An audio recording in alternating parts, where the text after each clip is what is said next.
Hello everyone. Now let's see the next topic in the modern synthetic theory. It is isolation.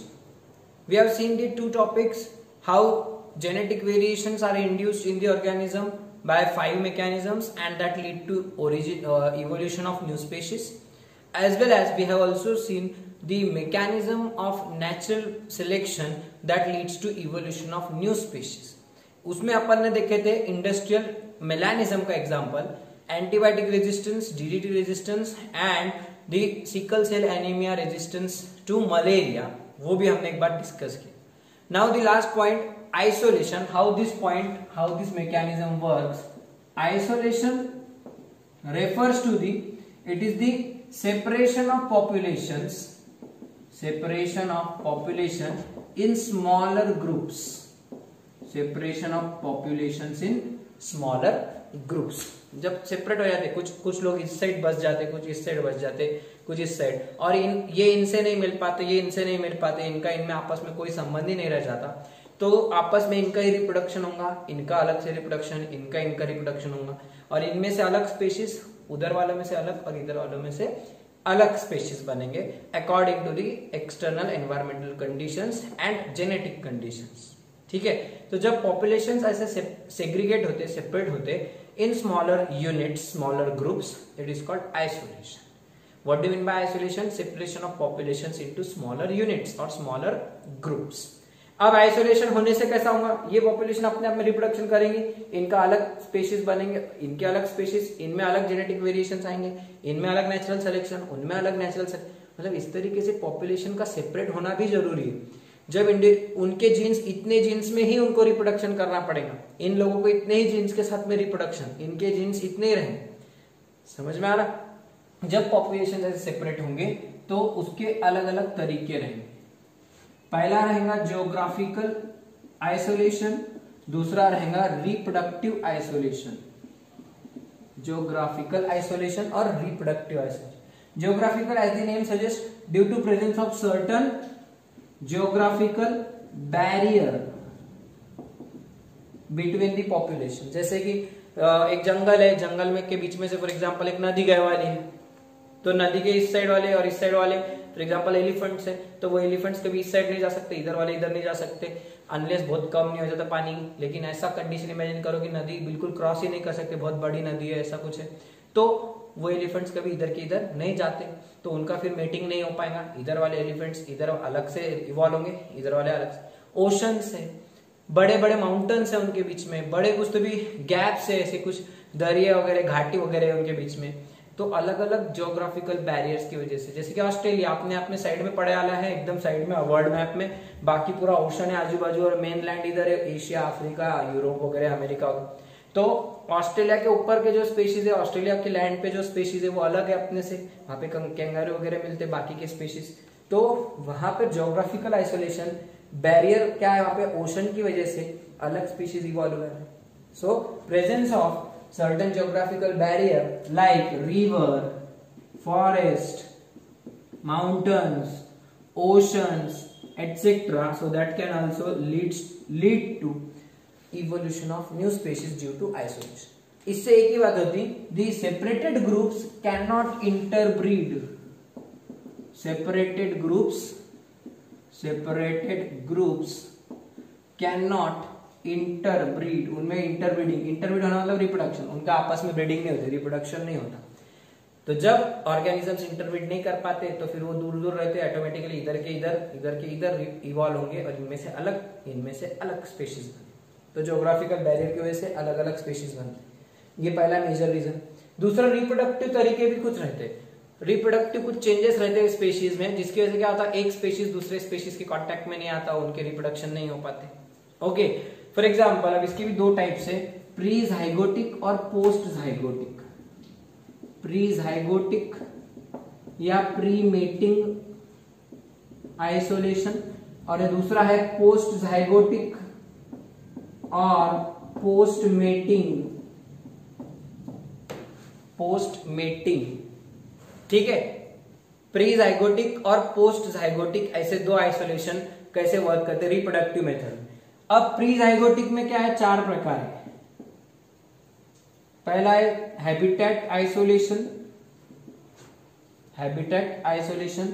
दूसरा है seasonal isolation. तीसरा the ethological isolation and fourth one mechanical isolation. Habitat, these are the four methods of pre-zygotic isolation. These are the and there are three methods here. तीन है gamete mortality, zygote mortality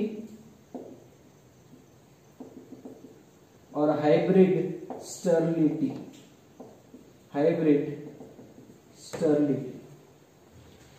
all these types are given in state board PDF. उसका photo देखो तुम्हारे सामने में डाला है, ये जो पेज पर दिया हुआ है तुमको 2 पेजेस है, क्योंकि सी दिस पिक तुमको यहाँ पे पूरा दिया हुआ है, सब टाइप्स को एक्सप्लेन करके दिया है 2 लाइन्स में 1 लाइन की जैसा।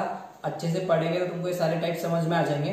फर्स्ट टाइप जो तुमको दिया है ज्योग्राफिकल आइसोलेशन, वो भी तुमको एक्सप्लेनेशन में दिख रहा है। अब बाकी के टाइप्स में तुमको बता रहा कि रिप्रोडक्टिव मेथड्स में कैसे चेंज करके रिप्रोडक्शन अवॉइड कैसे करके भी आइसोलेट रहते हैं स्पेशीज एक दूसरे से, उनमें इंटरब्रीडिंग नहीं होती। एग्जाम्पल लेते अपन 2 अलग अलग स्पेशीज का, तो तुमको जल्दी समझ में आएगा। फॉर एग्जाम्पल प्री ज़ाइगोटिक और प्री मेटिंग वाला तुमको हैबिटेट आइसोलेशन बताने, also known as ecological isolation, this is also known as temporal isolation. अब इमेजिन करो, पहला वाला देखते हैं अपन हैबिटेट आइसोलेशन क्या है, also known as ecological isolation. अब 2 स्पेशीज है, एक जैसे फॉर एग्जांपल एक लैंड पे रहता जमीन पे और जमीन की घास खा के वो रहता, और दूसरा नजदीकी पानी में रहता नदी में, और वो नदी में जो कुछ भी वीड रहता, सी वीड रहता, नदी के पानी में की जो घास फूस रहेगी वो खा के रहने वाला स्पेशीज।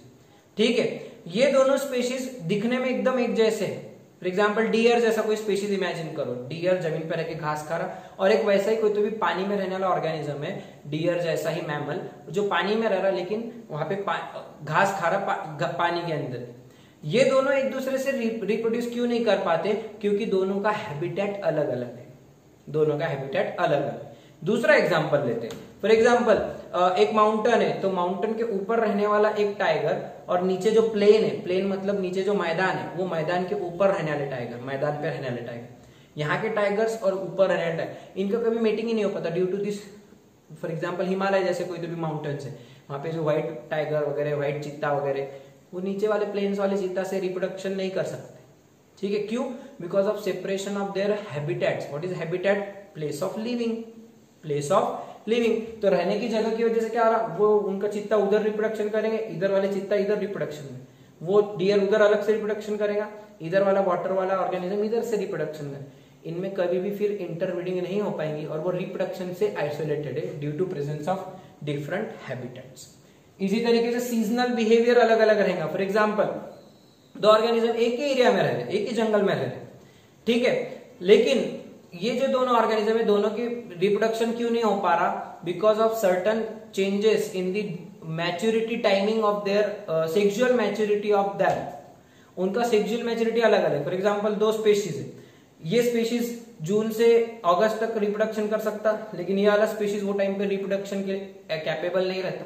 हो सकता है जनवरी से मार्च तक रिप्रोडक्शन करता। ऑटोमेटिकली क्या आ रहा है, इनका रिप्रोडक्शन टाइम, सेक्सुअल मैच्योरिटी अलग अलग टाइम पे हो रही, तो सीजन अलग अलग है उनके रिप्रोडक्शन के।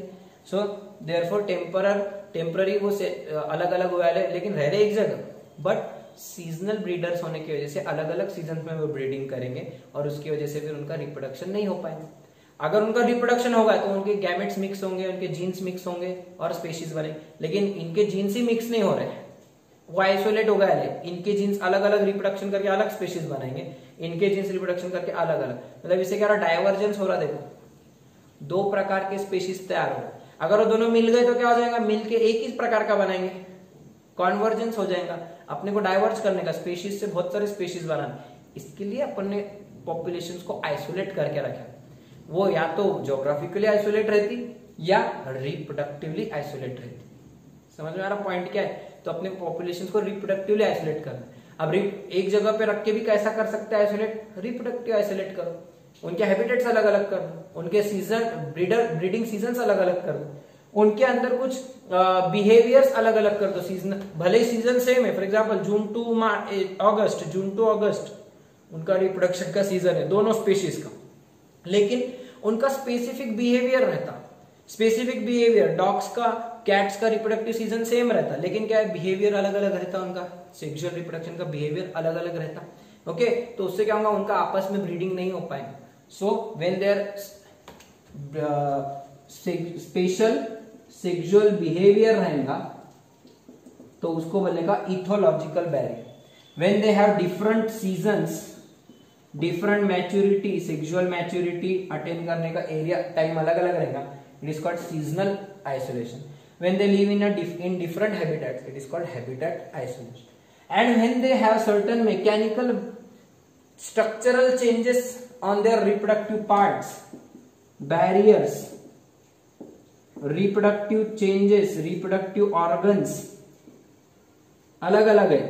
फॉर एग्जाम्पल काऊ और बफेलो, काऊ और बफेलो दिखने में ऑलमोस्ट एक जैसे है, लेकिन काऊ और बफेलो का अपन ब्रीडिंग नहीं कर सकते, ऑक्स और बफेलो का ऐसा ब्रीडिंग नहीं कर सकते।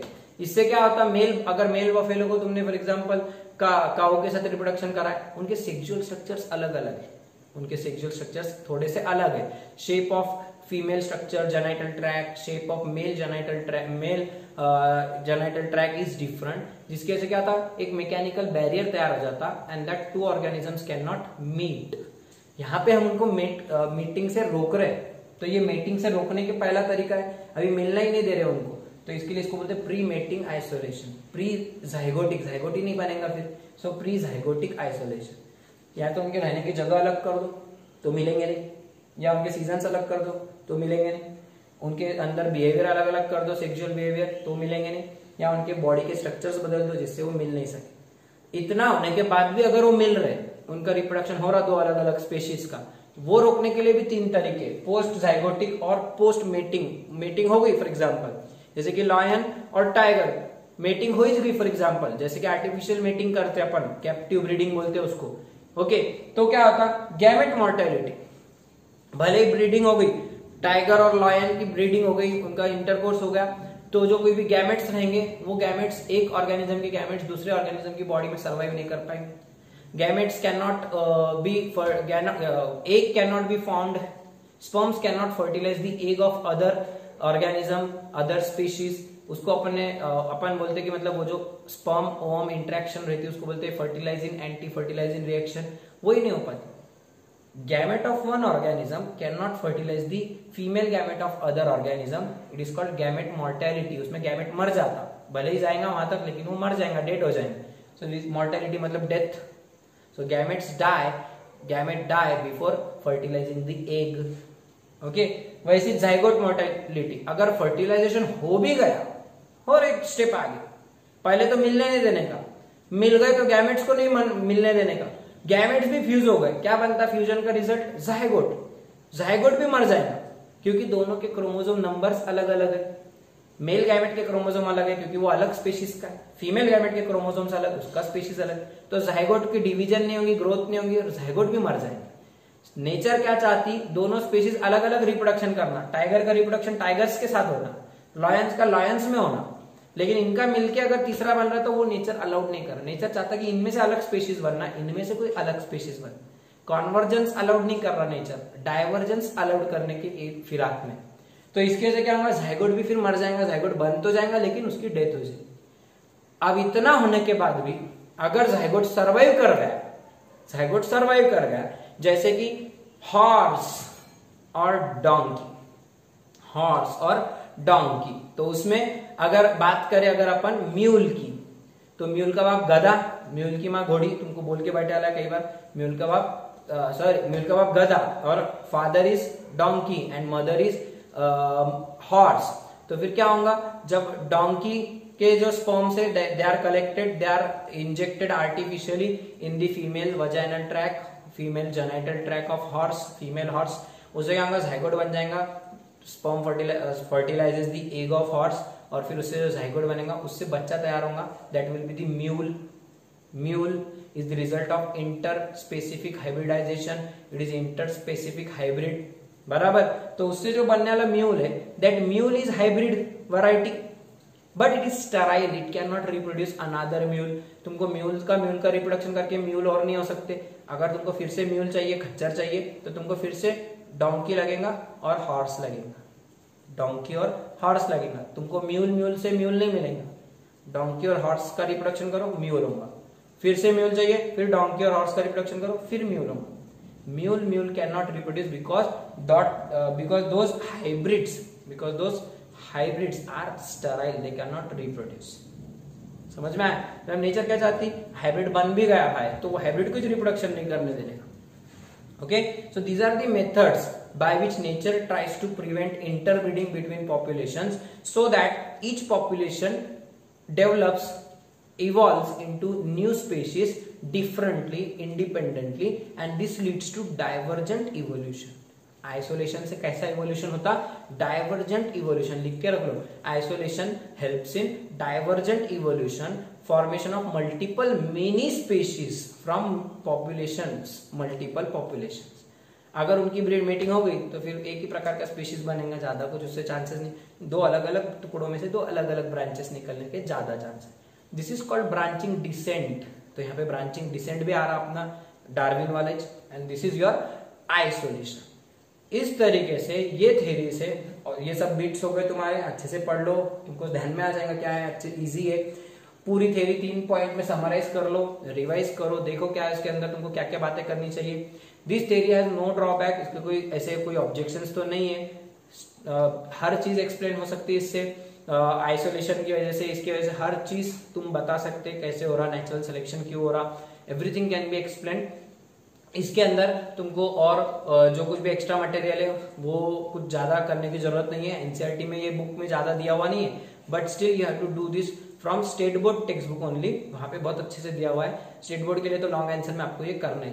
Okay, so here your modern synthetic theory is finished. Will see next beat in our next lecture.